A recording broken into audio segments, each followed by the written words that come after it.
Gaude, Gaude, Emmanuel, Nacetur prote Israel.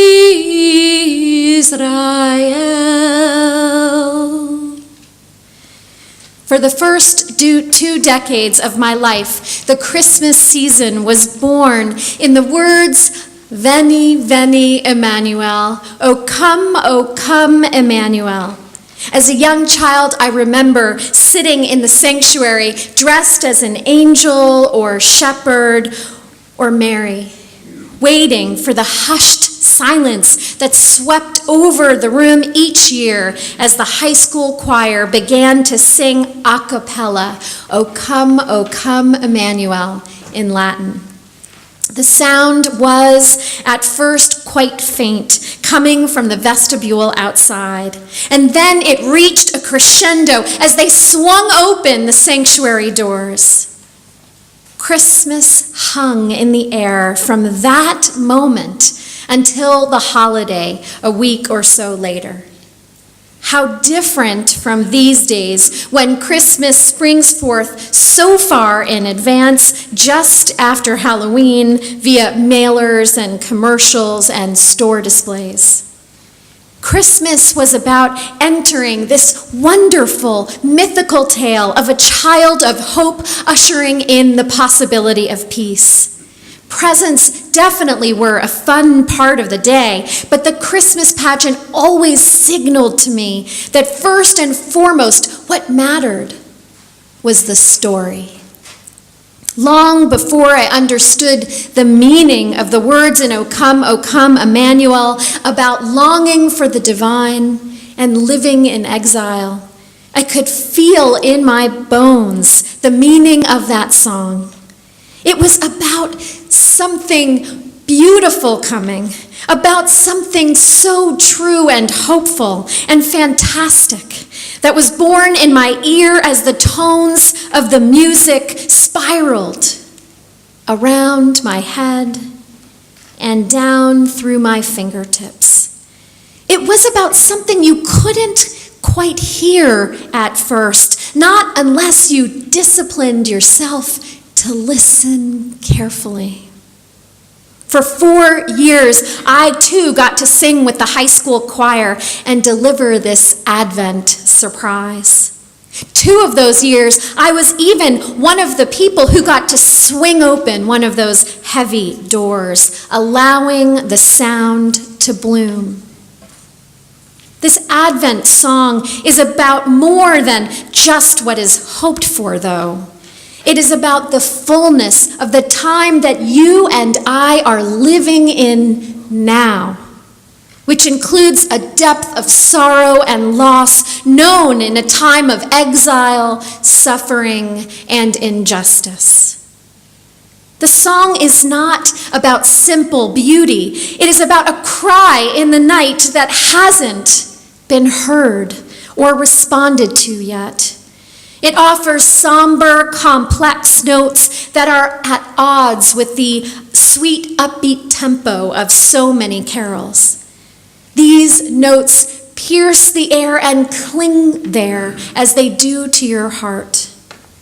The song is about a time when the Israelites are living in captivity and in exile, and they are crying out for justice and for the sheltering presence of God.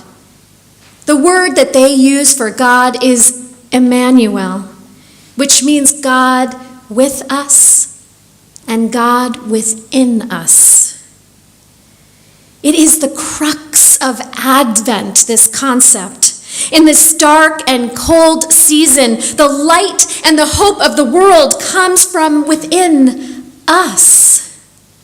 Ordinary human beings capable of extraordinary things.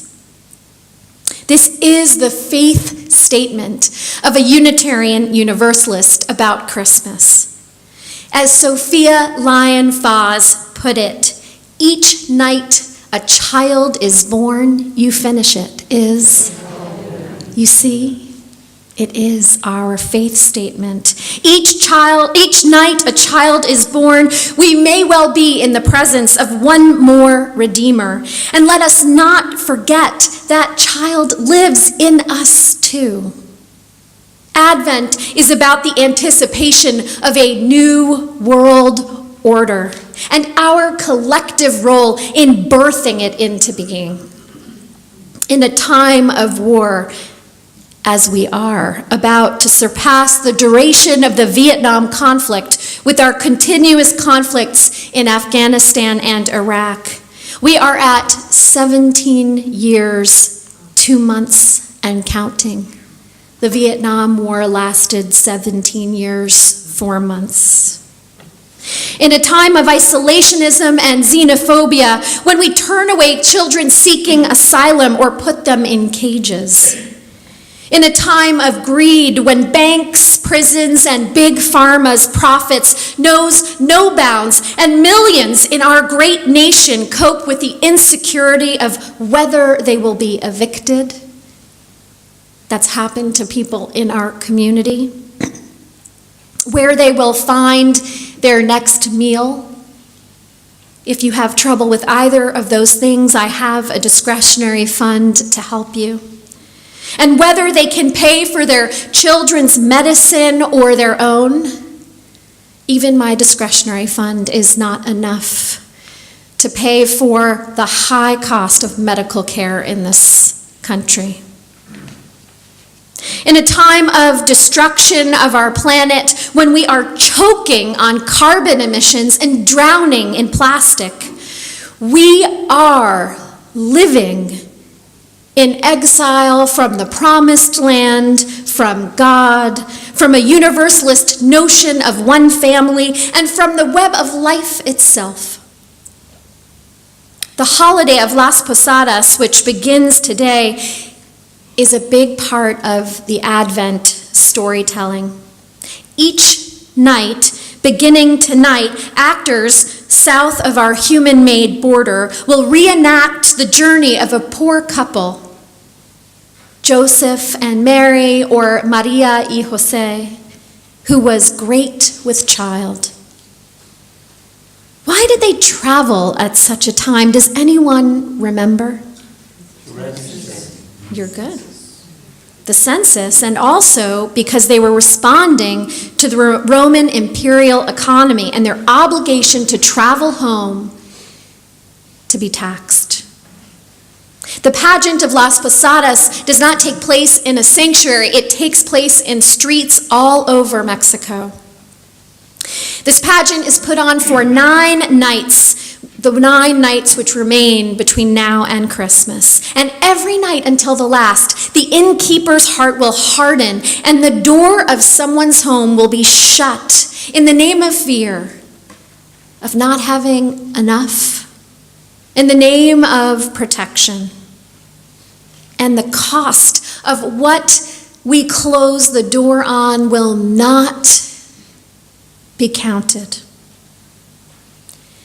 Last week, we refused to open the Advent door at the border of Mexico and imprisoned 7-year-old Jacqueline Call McKean. The cost was her life. I can hear her mother's wail in the night. I didn't quite hear it the week before, but I hear it now. It pierces my heart. It settles in my bones, for I too am the mother of a 7-year-old. I know their wiggly, wonderful, wise promise. And what a loss it is to be cut short. Yet we do count the cost. And we here do practice mourning the terrible toll of life on the ever-present edge of war, isolationism, greed, and imperialism. And many of us do more than that. We are here in this sanctuary. We are in the streets. We are around the globe, Unitarian Universalists and others. We are resisting power without a moral compass and joining hands and hearts with those who have the courage to defy hate, to respond to reason with logic, and to follow the Logos, the word of love. We have joined with Wind of the Spirit, the Immigrant Resource Center that was born right here in Morristown 18 years ago. They celebrated their anniversary this weekend. We have joined with Wind of the Spirit to put an end to collusions with ICE in our communities. We will not participate by turning away immigrants from the doors of our schools or universities, from the doors of economic opportunities, or from the doors of affordable housing. No, we will work to catch that door before it slams shut, and then to do our best to push it open for something else to bloom. We have joined with UU Faith Action New Jersey to advocate for policies that are in line with civil rights and human rights and earth care. We have marched with the Poor People's Campaign in Trenton, in Washington, and some of us have committed acts of civil disobedience.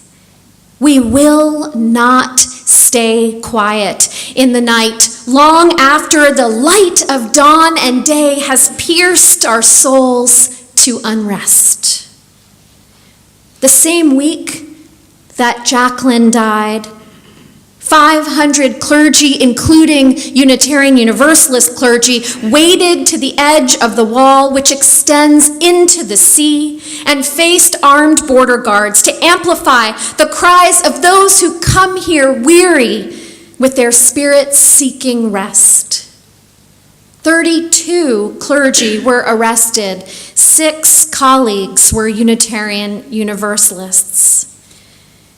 Images flooded my Facebook feed, and one that stands out is that the wall that we have built extends into the sea as if we own the water, as if it's not interconnected with all water on earth, as if we could tell parts of the sea and particles of the water, you stay on the side you belong on, and they would not commingle.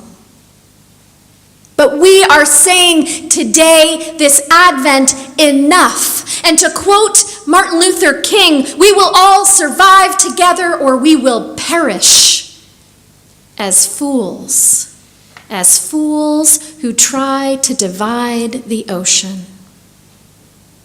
If we can open up our hearts, if we can continue to open up our hearts, the practices that we are engaging in, then we can be more than just the innkeeper who provides a little space for one night. We can birth that infant hope. We can make space for the indwelling of love in our hearts. We can usher a new order, born of struggle, born of love, born of ordinary people, born of us. More than ever, we must listen to the Christmas story and believe in our hearts that the promise is born again this day in the depths of a very bleak winter. The story teaches us that people who have shelter or wealth or wisdom or some other gift will surprise us and not hoard it, but will make room in their hearts to share it with others. The story teaches us that we are those people. The infant Jesus and all those who cared for him and his birth proved to us that ordinary human beings can offer hope to one another and chart a course for peace. The story teaches us that there is an abiding presence in the universe that is closer to us than our own breath.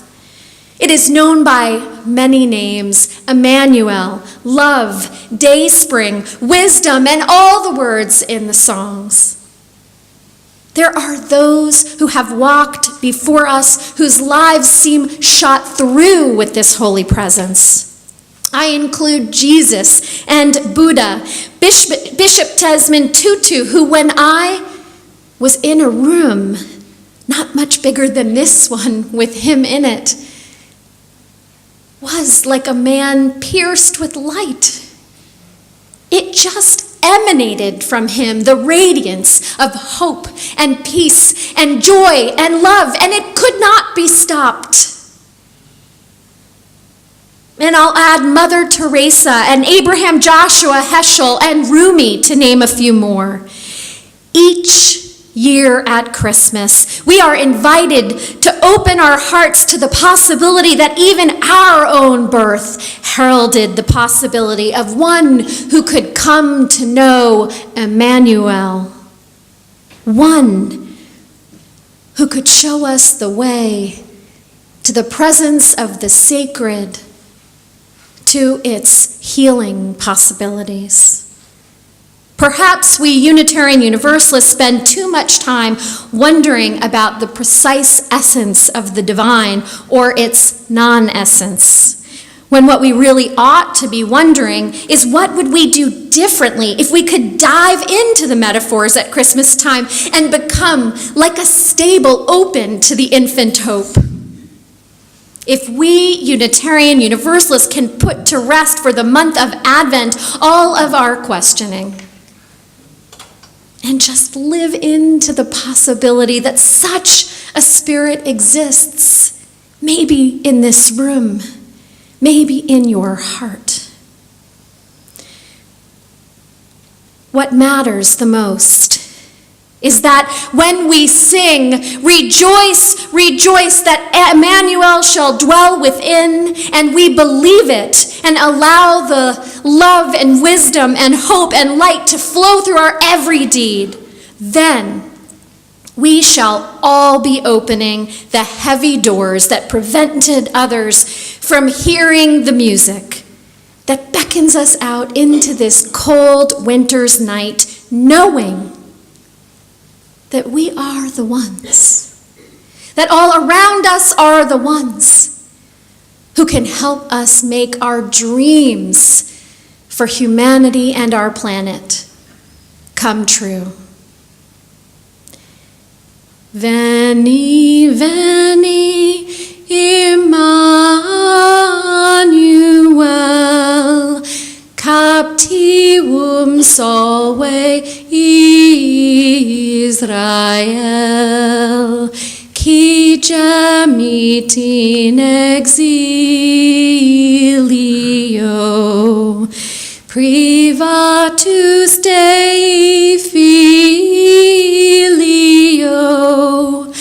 gaude, gaude, Emmanuel, nascetur pro te Israel.